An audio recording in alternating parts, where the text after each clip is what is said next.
오늘 새벽에 함께 볼 말씀은 마태복음 23장 우리 16절에서 28절 말씀 우리 한 번 더 보겠습니다. 마태복음 23장 16절에서 28절까지 말씀 제가 한 절 여러분이 한 절 교독하도록 하겠습니다. 화 있을진저 눈먼 인도자여 너희가 말하는 누구든지 성전으로 맹세하면 아무 일 없거니와 성전에 금으로 맹세하면 지킬지라 하는도다. 어디서도 맹인되며 어느 것이 크냐 그 금이냐 그 금을 거룩하게 하는 성전이냐. 너희가 또 이르되 누구든지 제단으로 맹세하면 아무 일 없거니와 그 위에 있는 예물로 맹세하면 지킬지라 하는도다. 맹인들이여 어느 것이 크냐 그 예물이냐 그 예물을 거룩하게 하는 제사느냐. 그러므로 제단으로 맹세하는 자는 제단과 그 위에 있는 모든 곳으로 맹세하며 또 성전으로 맹세하는 자는 성전과 그 안에 계시는로 맹세하며 또 하늘로 맹세하는 자는 하나님의 보좌와 그 위에 앉으신 이로 맹세함이니라. 화 있을진저 외식하는 서기관들과 바리새인들이여 너희가 박하와 회관과 금지의 11조는 들되 율법에 더 중하가 정의와 긍휼과 믿음을 버렸도다. 그러나 이것도 행하고 저것도 버리지 말아야 할지니라. 맹인된 인도자여 하루살이는 걸러내고 낙타는 삼키도다. 화 있을진저 외식하는 서기관들과 바리새인들이여 잔과 대접에 허세끼 끝이 하사니 그 안에는 탐욕과 방탕으로 가득하게 하는도다. 눈먼 바리새인이여 너는 먼저 안을 깨끗이 하라. 그리하면 겉도 깨끗하리라. 화 있을진저 외식하는 서기관들과 바리새인들이여 피치장 노랑 같으니 겉으로는 아름답게 보이나 그 안에는 죽은 사람의 뼈와 모든 더러운 것이 가득하도다. 함께 읽겠습니다. 이와 같이 너희도 겉으로는 사람에게 옳게 보이되 안으로는 외식과 불법이 가득하도다. 아멘. 할렐루야.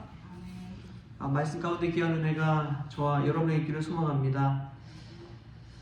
오늘 이 말씀에서 계속해서 예수님께서 말씀하고 있는 내용이 나오지요. 그게 뭐냐면 눈먼 인도자여 맹인들이여 화 있을진저.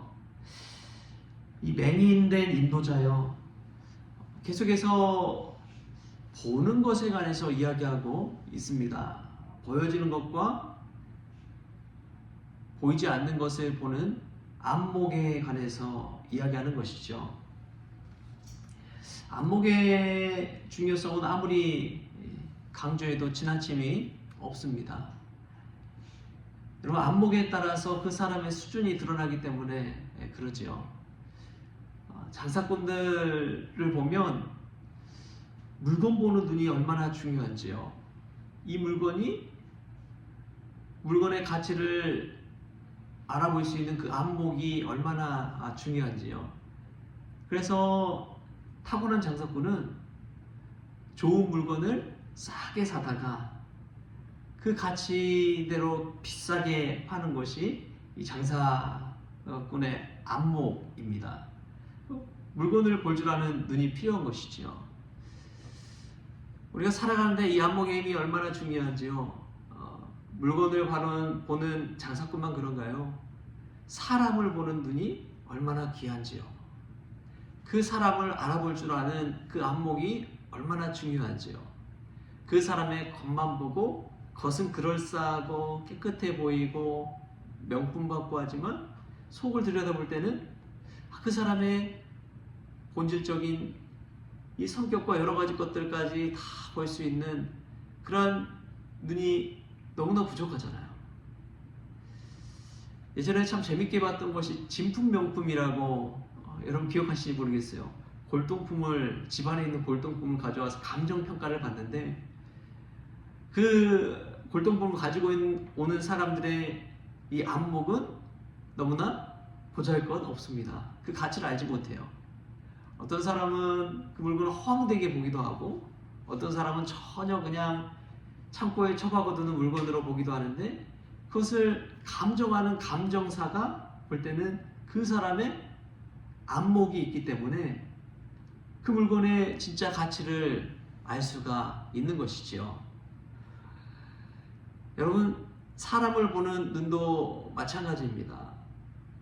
사실 그 당시에 수많은 사람들이 봤을 때 바리새인들과 서기관들은 1등 종교인이에요. 1등 신앙인이에요. 겉으로 딱 보여줬을 때 회칠한 무덤처럼 얼마나 아름답고 밝고 정의롭고 그런지요. 그런데 예수님의 눈으로 딱 보니까 겉모습뿐만 아니라 보여주는 형식뿐만 아니라 그 내면이 보이는 거예요.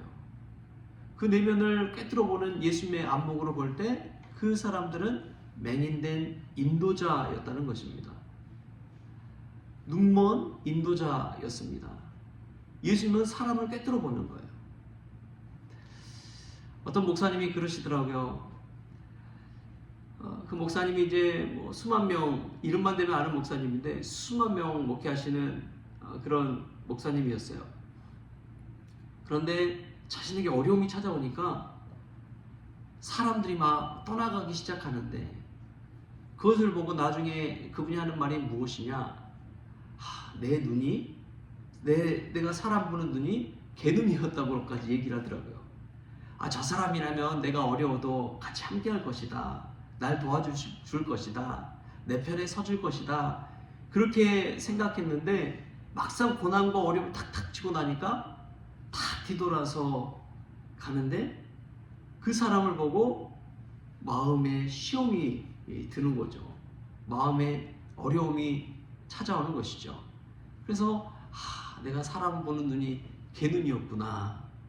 그런 이야기를 하더라고요. 사실 뭐 연륜도 그렇고 사람들을 많이 만나보는 사람들이 목사잖아요.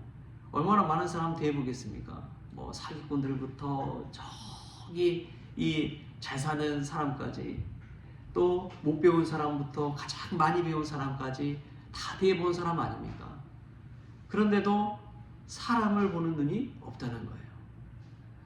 여러분, 사람은 사람을 제대로 보기가 어렵습니다. 우리 사람을 꿰뚫어 볼 수 있는 분이 계시죠. 오늘 말씀에 바리새인과 서기관들을 무섭게 책망하시는 예수님입니다. 예수님은 우리를 정말 꿰뚫어 보십니다. 우리의 마음과 생각을 꿰뚫어 보십니다. 예수님처럼 정확한 분이 없어요. 그래서 특히 목회자들 경험 있는 분들은 그래요. 목사들에게 달콤한 메시지와 칭찬과 잘해주고 막 그런 사람들 조심하라고 그런 이야기 하세요. 다 신실한 신앙인처럼 보이지만 하나님의 눈으로 볼 때는 다르다는 거예요. 다를 수 있다는 거예요. 오늘 예수님이 왜 바리새인과 이 서기관들을 책망하느냐? 오늘 말씀 보면 알 수가 있습니다. 우리 23절 말씀을 같이 한번 읽어볼까요? 23절 시작. 활설진저 외식하는 서기관들과 바리새인들이여, 너희가 박하와 회향과 근처에 11조는 드리되 율법에 더 중한 바 정의와 긍휼과 믿음은 버렸도다. 그러나 이것도 행하고 저것도 버리지 말아야 할지니라. 아멘. 율법에 있어서 형식은 이 서기관들과 바리새인들이 잘 지켰습니다. 박하와 회향과 근처에 11조는 드렸어요. 예배 생활은 그냥 똑소리 나요. 아주 정확합니다. 하나님 말씀 지시가는 것도 얼마나 많이 아는지요. 근데 정말 중요한 것을 그들이 놓쳤어요. 그게 무엇이냐? 정의와 긍휼과 믿음을 버렸다는 거예요. 종교적인 영성과 경건 모양은 있지만 경건의 능력은 잃어버리고 예수님 안에 있는 그 사랑과 긍휼은 잃어버렸다는 것이죠. 여러분, 우리 크리스천도 마찬가지 아닙니까? 교회에 사랑이 있을 때는 이웃을 향해 얼마나 열린 마음으로 다가갔어요. 어려운 사람들 보면 찾아갔잖아요. 근데 이제 교회가 커지고 형식을 워낙 중요하게 여기다 보니까 교회가 점점점 담이 높아집니다. 문턱이 높아져요. 보이는 것에 치중하기 시작합니다. 보이는 것을 막 예쁘게 꾸미기 시작해요. 그래서 중세시대에 교회가 타락하다 보니까 교회 안에 가장 부유한 황금이나 은이나 이런 게 차고 넘쳤습니다. 비단이며 뭐며 가장 좋은 것으로 했어요. 최고의 것을 하나님께 드려야 된다면서 교회가 재산을 축적하고 땅을 소유하기 시작합니다. 그러다 보니까 나중에는 타락해 버렸어요. 세상 사람들보다 더 세속적으로 변해버린 게 교회였습니다. 그 안에, 교회 안에 한 영혼 한 영혼을 바라보는 눈이 사라져 버렸어요. 가슴 아파서 눈물 뿌리고 외롭고 따돌림 당하고 그런 사람들이 발 디딜 곳이 없는 것이 교회가 되어버렸습니다. 지금 2025년 한국교회에도 그런 현상이 그대로 드러나고 있잖아요. 가난한 사람들은 점점점 교회를 멀리 하잖아요. 좀 있는 사람들만 교회에 나오고, 그런 현상이 일어나는 것은 무엇입니까? 오늘 예수님께서 다 꼬집은 것처럼 교회 안에 정의와 긍휼과 믿음이 터부시되고 보여주는 형식과 의례적인 것들을 더 중요하게 여기기 때문에 그런다는 것입니다. 우리에게 믿음의 안목이 있길 바랍니다. 사람을 바라보는 안목도 중요하지만 보이지 않는 하나님을 바라볼 수 있는 그 안목, 우리 주님께서 성경을 말씀을 우리에게 깨닫게 하시는데 오늘 말씀하시는 정의와 긍휼과 믿음을 볼 줄 아는 그 믿음의 안목, 그것이 있다면 제대로 신앙생활할 수가 있는 것이지요. 제가 여러 차례 이야기했지만 예전에 한 권사님이 그런 거예요. 한 권사님이 저 신앙생활 할 때 저 뒤쪽에 가서 신앙생활해요. 앞쪽에 잘 안 앉으시더라고요. 그래서 기둥 뒤나 저 뒷자리나 그런 데 늘 앉으세요. 아, 저분이 성격상 저러시나 했더니 개인적으로 이 차담을 나누는데 그분이 그런 이야기를 하더라고요. 목사님, 저희 어머니가 권사님이신데 저희 어머니가 신앙생활 할 때 되도록이면 목회자와 친해지지 말라고, 목사와 가까이 하지 말라고, 하나님 바라보면서 신앙생활하라고 그런 이야기를 해주셨다는 거예요. 그래서 자신은 되도록이면 목사님과 이렇게 친분을 막 개인적으로 쌓으려고 그런 생각 안 한다고, 저 뒤에 그냥 기둥 뒤에 앉아서 신앙생활 조용히 그냥 하는 그런 스타일이라고 그런 이야기를 하시더라고요. 근데 여러분, 그 어머니 권사님이 하신 메시지를 한번 생각해 보면 경험 속에서 나오는 믿음의 안목이잖아요. 목회자 받아서 실망하면서 신앙생활 안 하는 사람들 얼마나 많습니까? 좋아 보이는 목사님 따라서 그냥 신앙생활 하다가 그 사람의 시험 들어가지고 교회를 떠난 이들이 얼마나 많습니까? 우리가 믿음 생활하는 이유는 누구를 바라보면서 신앙생활하는 거예요. 예수님 바라보면서 신앙생활하는 거잖아요. 근데 그것을 잊어버리고 저 사람이라면 잘 믿을 거야, 저 사람만 따라다니면 될 거야. 여러분, 착각입니다. 사람은 사람이에요. 믿음의 더 중요한 것을 바라볼 줄 아는 눈이 저와 여러분에게 있기를 바랍니다. 겉모습만 바라보는 것이 아니라 그 본질을 깨뜨릴 수 있는 눈이 저와 여러분에게 있기를 바랍니다. 참 중요한 게 있어요. 예수님은 이 당시에 이 서기관들과 바리새인들에게 무섭게 책망할 수 있었던 것은 그 영혼을 바라보는 눈이 있었기 때문에 그렇습니다. 안목에 힘이 있었기 때문에 그런 것이죠. 그는 그의 제자들을 서기관과 바리새인들로 채우지 않았습니다. 목수와 세리와 그 외 변방에 있는 사람들을 데리고 제자로 부르셔서 예수님의 사도로 삼으신 것이죠. 그 안목의 힘, 사람 보는 힘, 그 힘이 저와 여러분에게 있기를 바랍니다. 물건과 사람 보는 힘도 중요하지만 결정적으로 우리가 보이지 않는 하나님을 볼 수 있는 믿음의 눈이 열릴 수 있길 바랍니다. 그래서 기도할 때도 신앙생활할 때도 우리를 위해 십자가에 달려 죽으신 예수 그리스도, 우리 주님 바라보면서 끝까지 신앙의 길 걸어가는 저와 여러분 될 수 있기를 주신 예수님의 이름으로 축원합니다. 기도하겠습니다. 하나님 아버지 감사합니다. 우리의 눈이 얼마나 보잘것없는지요.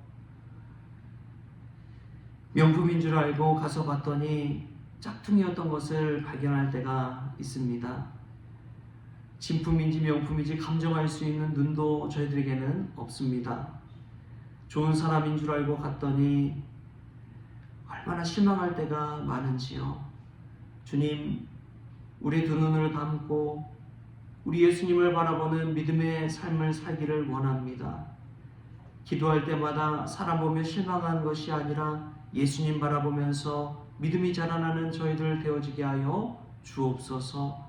그리하여 저희들도 주님 바라보며 나아갈 때 주님을 바라보는 저희를 예수님 믿지 않는 이들이 바라보고 예수님을 발견할 수 있도록 주님 주장하여 주옵소서. 감사하며 예수님의 이름으로 기도하옵나이다. 아멘.